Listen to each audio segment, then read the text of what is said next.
ஏற்கனவே மனவேதனையில் இருக்கும்.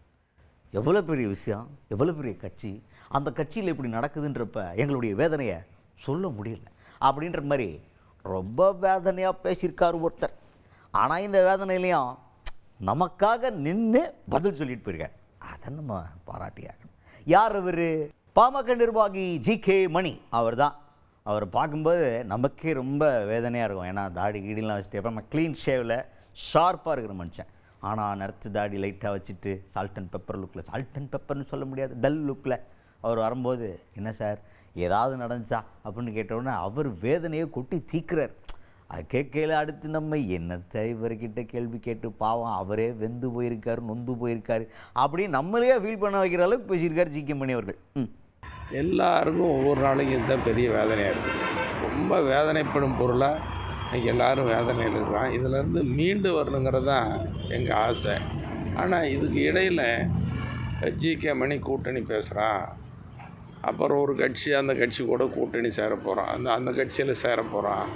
இப்படிலாம் 45 வருஷமாக உழைக்கிற, உண்மையாக இருக்கிற, விசுவாசமாக இருக்கிற, மனசாட்சியோடு நடக்கிற என்ன கொச்சப்படுத்துறது, கேவலப்படுத்துறது ஒரு திட்டமிட்ட மோசடியாக இருக்குது. இது ரொம்ப வேதனை அளிக்கிறதா தான் நம்ம பார்க்குறோம். நெக்ஸ்ட்டு அவர்கிட்ட என்ன கேட்டாங்கன்னா, அன்புமணி ராமதாஸ் அவர்கள் பாஜகவுடைய சொற்களை கேட்டுட்டு செயல்படுறதாகவும், அவர் அதனால தான் திமுக விமர்சனம் பண்ணிக்கிட்டு இருக்காரு அப்படின்ற மாதிரியும், பாஜகவுடைய கண்ட்ரோலில் இருக்கார் அப்படின்ற மாதிரி ஒரு கருத்துக்களை முன்வைக்கிறாங்க அரசியல் களத்தில். அப்படின்ற மாதிரி கேள்வி கேட்டப்ப அதுக்கு இப்போ ஜி.கே. மணி அவர்கள் என்ன சொல்கிறாரு அப்படின்னு பார்த்தீங்கன்னா, இந்த மாதிரி வர்றவங்களாம் அந்த கூட்டணி பற்றி நிறைய விஷயம் பேசுவாங்க, அதுக்கப்புறமா அந்த மாதிரி நிறைய விஷயங்கள் சொல்கிறது அப்படின்றதெல்லாம் இருக்குது. ஆனால் முடிவு எடுக்கிறது அப்படிங்கிறது ராமதாஸ் அவர்களும் அன்புமணி ராமதாஸ் அவர்களும் முடிவு எடுத்து கலந்து பேசி அதுக்கப்புறமா பொதுக்குழுலாம் கூட்டி எல்லாரையும் கேட்டு, செயற்குழு பொதுக்குழுலாம் கூட்டி கேட்டு முடிவு பண்ணுறது தான் எங்கள் கட்சியில். யாருமே தனியாக ஒரு முடிவு எடுக்கிறது இல்லை வெளியில் இருக்கவங்க சொல்கிறத முடிவாக ஏற்றுக்கிறது அப்படின்றதெல்லாம் எங்கள் இதில் கிடையாது அப்படின்ற மாதிரி பேசியிருக்காரு ஜி.கே. மணி அவர்கள். இல்லை, உங்களுக்குள்ளே பேசிக்கிறாங்க, சொல்லிக்கிறாங்க, அவங்க கூட்டணி அதை பற்றி பேசுகிறாங்க. எங்கள் கூட்டணியை பொறுத்த வரையில் எங்கள் மருத்துவரையாவும் எங்கள் சென்னையா மருத்துவர் அன்புமணியும் எடுக்கிற முடிவு தானே தவிர தனிப்பட்ட முறையில் யாரும் எடுக்கிற முடிவு இல்லை.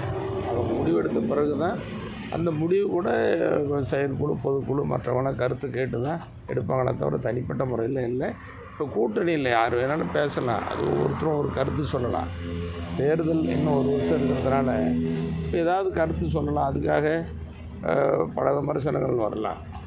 விமர்சனத்தை தாங்கிக்க முடியாத விமர்சனமாக இருக்குது.